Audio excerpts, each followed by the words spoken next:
America में इस वक्त कामला हैरिस और डोनाल्ड ट्रंप के दरमियान कांटेदार मुकाबला हो रहा है। और अमेरिका अमेरिका क्योंकि सुपर पावर है, उसकी जो इकोनॉमिक, पॉलिटिकल और इवन हेजमोनिक पॉलिसीज़ होती हैं, उसके असरात सिर्फ अमेरिका तक महदूद नहीं होते बल्कि पूरी दुनिया में फैले होते हैं। तो इसलिए पूरी दुनिया की निगाह इस इलेक्शन के ऊपर है कि इस इलेक्शन में जो भी प्रेसिडेंट इलेक्ट होकर आएगा या आएंगी, वो मिडल ईस्ट जो इस वक्त जल रहा है, गज़ा में शहादतें हो रही हैं, उसके लिए क्या पॉलिसी वो प्रेसिडेंट लेके आएगा, यूक्रेन की वॉर को किस तरह वो देखेगा, चाइना को किस तरह डील करेगा, उसका बाकी दुनिया के और अमेरिका के सिक्योरिटी मामलात के साथ क्या ताल्लुक़ होगा। तो सारी दुनिया की निगाहें जो है इस वक्त अपने अपने इंटरेस्ट के पॉइंट ऑफ व्यू से भी और अमेरिका के पर्सपेक्टिव से भी मरकूज़ हैं अमेरिका के इलेक्शन की तरफ। पाकिस्तान में तो खैर ये ज़्यादा इंटरेस्टिंग हो गया इलेक्शन, क्योंकि पाकिस्तान में एक जमात ने जो है वो अपने लीडर की रिहाई को जोड़ दिया एक अमेरिकन कैंडिडेट के प्रेसिडेंट बनने से, यानी डोनाल्ड ट्रंप के। तो ये बड़ा इंटरेस्टिंग रहा पिछले 1-2 महीने में। और यहाँ तक कहा गया कि अगर ट्रंप प्रेसिडेंट बन गए तो नवंबर में इमरान खान जो रिहा हो जाएंगे। हालांकि जिन लोगों को अमेरिकन इलेक्शंस का पता है और पता होना चाहिए, उसमें यह कि नवंबर में, यानी कि अभी इलेक्शन जो हो रहा है उसका रिजल्ट तो आ जाएगा कल तक या परसों तक, लेकिन जो इनकी एडमिनिस्ट्रेशन है वो चेंज होती है जनवरी में जाके। तो नवंबर से लेकर जनवरी तक अगर ट्रंप इलेक्शन ये कल आज जीत भी जाएँ तो नवंबर से लेकर जनवरी तक तो वो प्रेसिडेंट होंगे ही नहीं, वो तो जो बाइडेन ही रहेंगे। तो उसमें ये कहना कि नवंबर में इलेक्शन जीतते ही ट्रंप के जो है वो इमरान खान रिहा हो जाएंगे, बड़ा जज्बाती पॉलिटिकल रेटरिक था, लेकिन तहरीक इंसाफ ने उसको बहुत ज़्यादा बाई किया। इसलिए पाकिस्तान में इलेक्शन बड़ी इंटरेस्टिंग वे में देखा जा रहा है।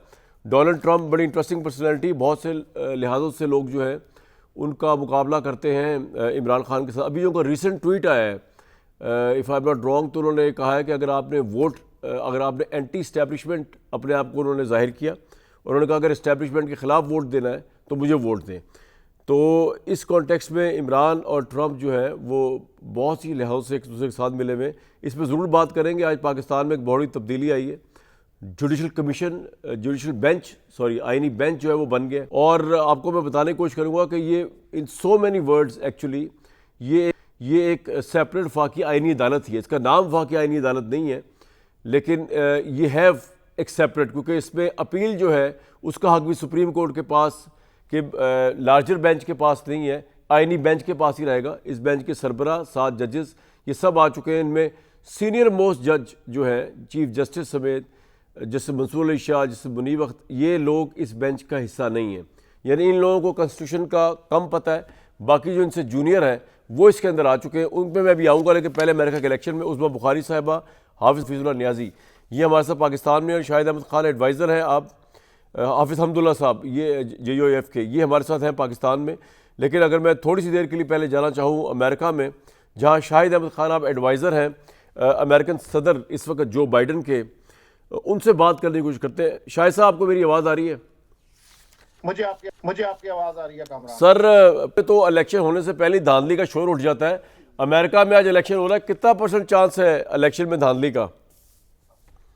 देखिए, बहुत बहुत शुक्रिया मुझे अपने प्रोग्राम में लेने का। अमेरिका में इलेक्शन में धांधली का चांस तो बिल्कुल नहीं होता है। It's all computerise system.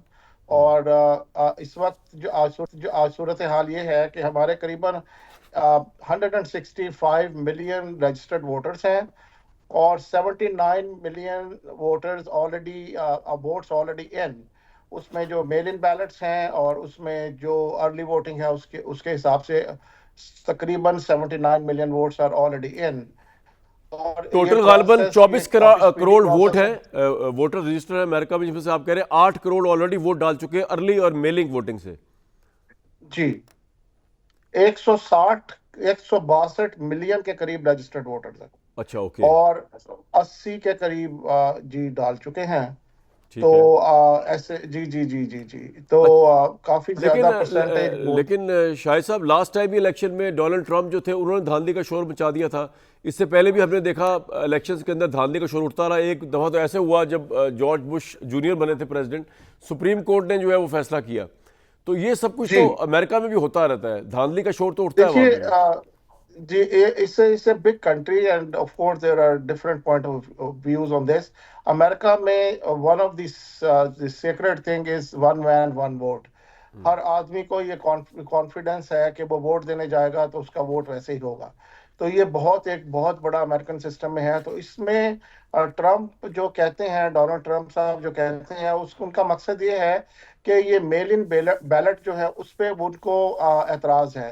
हम्म। क्योंकि जनरली मेल इन बैलेट जो है वो करते हैं, सपोर्ट करते हैं डेमोक्रेटिक पार्टी को।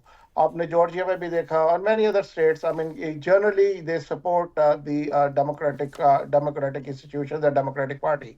तो जिसकी वजह से वो ये ट्रम्प अच्छा, साहब ये आपका तो कहते हैं ताल्लुक क्योंकि कि ये डेमोक्रेट से फ्रॉड है, है। तो ऑब्वियसली आपके नज़दीक तो कमला हारिस जो है, जिनका असल नाम आई थिंक कमला देवी है, जो तमिलनाडु इंडियन ओरिजिन है उनकी वालदा, वहाँ से है, आपके जी ख्याल में तो वही जीतेंगी फिर?